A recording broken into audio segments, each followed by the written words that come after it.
Hello friends, আজ share করছি এঁচোড়ের পাতলা ঝোল আলু দিয়ে। খুবই সিম্পল ভাবে হিজিবিজি মশলা ছাড়া ঘরে থাকা কয়েকটা সামান্য উপকরণে রান্নাটা করব। আর মেয়েরা আমরা কম বেশি সকলেই রান্না করতে পারি, তবু আমি এখানে আমার নিজের রান্নার ধরনটা শেয়ার করছি। আশা করছি ভালো লাগবে। ভিডিওটা শেষ পর্যন্ত দেখার অনুরোধ রইল। তো আমি এখানে প্রয়োজন মতো এঁচোড় আর আলু ডুমো ডুমো করে কেটে নিয়েছি, আর এঁচোড়টাকে কেটে জলে রেখে দিয়েছিলাম। এখন গ্যাসের মধ্যে একটা কড়া বসিয়ে দিয়ে দিচ্ছি বেশ খানিকটা জল, 2 গ্লাসের মতো। তারপর এঁচড়গুলোকে ভালো করে ধুয়ে জলের মধ্যে দিয়ে দিলাম, সাথে হাফ চামচ নুন আর একটু হলুদের গুঁড়ো। গ্যাসের ফ্লেম এই সময় হাই রেখেছি যাতে তাড়াতাড়ি জলটা ফুটে ওঠে। নুন হলুদটাকে মিশিয়ে দিয়ে ঢাকা দিয়ে 10 মিনিটের মতো ভাপিয়ে নেব। এতে করে এঁচড়ের কষা ভাবটাও বেরিয়ে যাবে আর খানিকটা সেদ্ধ হয়ে যাবে। 10 মিনিট পর ঢাকনাটা সরিয়ে দিলাম। এঁচড়টা এই সময় বেশ খানিকটা সেদ্ধ হয়ে গেছে। একটা ছেঁকে ছাঁকনির মধ্যে রেখে দিচ্ছি যাতে জলটা ভালো করে ঝরে যায়।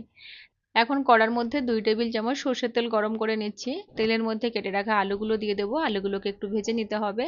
অল্প একটু নুন আর হলুদ দিয়ে দিলাম, নেড়ে চেড়ে একবার মিশিয়ে নেব। তারপর গ্যাসের ফ্লেম লো করে দিয়ে ঢাকা দিয়ে দেবো 5 মিনিটের জন্য।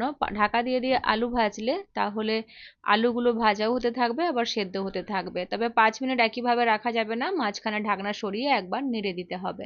তো 5 মিনিট পর আলুটা বেশ মজে গেছে। এই সময় আমি গ্যাসের ফ্লেম বাড়িয়ে হালকা লালচে রং ধরিয়ে ভেজে নিয়ে তারপর ভাপিয়ে রাখা এঁচোড়টা দিয়ে দিচ্ছি।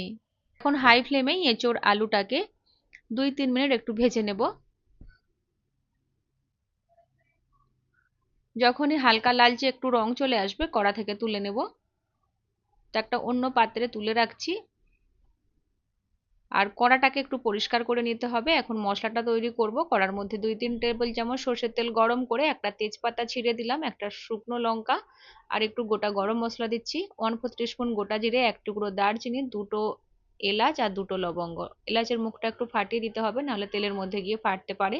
গোটা মশলাগুলো অল্প একটু নেড়েচেড়ে ভেজে নিয়ে দুটো মিডিয়াম সাইজের কুচনো পেঁয়াজ অ্যাড করলাম। পেঁয়াজটাকে তেলের সাথে মিশিয়ে লো ফ্লেম করে ঢেকে দেবো। আর সাইডে একটা মশলা তৈরি করে নিচ্ছি। গ্রাইন্ডিং জারে 1 ইঞ্চ আদার টুকরো, 10-12 কোয়া রসুন আর দিচ্ছি ঝালের জন্য 4টে লঙ্কা, হাফ টিস্পুন গোটা জিরে দিচ্ছি আর জল দিয়ে একটা মিহি পেস্ট তৈরি করে নেব। এইভাবে একটা মশলা তৈরি করে নিলাম। এখন কড়া থেকে ঢাকনাটা সরিয়ে দেব। পেঁয়াজটা এই সময় বেশ খানিকটা নরমও হয়ে গেছে আর নিচের দিক থেকে ভাজাও হয়ে গেছে। একটু নেড়ে চেড়ে দিয়ে বেটে রাখা মশলাটা এখানে 2 চামচের মতো অ্যাড করব। তো মশলাটা দেওয়ার পর সবকিছুকে একসাথে কষাবো সুন্দর করে, যাতে কাঁচা ফ্লেভারটা বেরিয়ে যায়। তো একটু ভাজা হয়ে গেলে একটা বড় সাইজের টমেটো বেটে অ্যাড করলাম, চাইলে ছোট করে কুচিও অ্যাড করতে পারেন। হাফ চামচ নুন দিয়ে ভালো করে কষাবো। তো যখন টমেটোর জলটা একটু শুকিয়ে আসবে ওই সময় হাফ চামচ হলুদ গুঁড়ো আর হাফ চামচের একটু বেশি লঙ্কার গুঁড়ো দিয়ে তেল ছেড়ে আসা পর্যন্ত কষিয়ে নিতে হবে। আর মশলাটা সুন্দর কষানো হয়ে গেলে একটু কমেও আসবে। তো এখন তেল ছেড়ে গেছে, এই সময় ভেজে রাখা আলু আর এঁচোড়টা দিয়ে দিলাম। একসাথে 2 মিনিট কষাবো। তো সবকিছু 2 মিনিট কষিয়ে নিয়ে এখন ঝোলের জন্য জল অ্যাড করে দিচ্ছি। আর আমি বেশি পরিমাণে জল অ্যাড করলাম, আমি একদম পাতলা ঝোল রান্না করছি। তো বাড়ির লোকজন যেরকম ঝোল খেতে ভালোবাসে সেই হিসেবে জলটা অ্যাড করবেন। হাই ফ্লেম করে প্রথমে ফুটিয়ে নিয়েছি। ফুটতে শুরু করলে গ্যাসের ফ্লেম লো মিডিয়াম করে দিয়ে ঢাকা দিয়ে 7 থেকে 8 মিনিটের মতো রান্না করেছি। 7 থেকে 8 মিনিট পর ঢাকনাটা সরিয়ে দিয়ে সবকিছু সেদ্ধ হয়েছে কিনা চেক করে নিচ্ছি। আর এই সময় নুনটাও একটু অ্যাডজাস্ট করে নিতে হবে ঠিকঠাক রয়েছে কিনা। কয়েক দানা চিনি মেশাতে পারেন টেস্টটা ব্যালেন্স করার জন্য, তবে আমরা একদমই সবজিতে চিনি খাই না।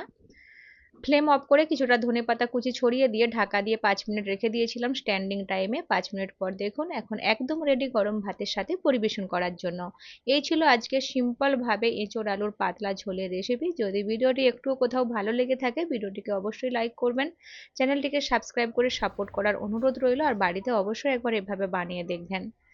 ফিরে আসবো আবার নতুন কোনো রেসিপির সাথে। সবাই ভালো থাকবেন, সুস্থ থাকবেন।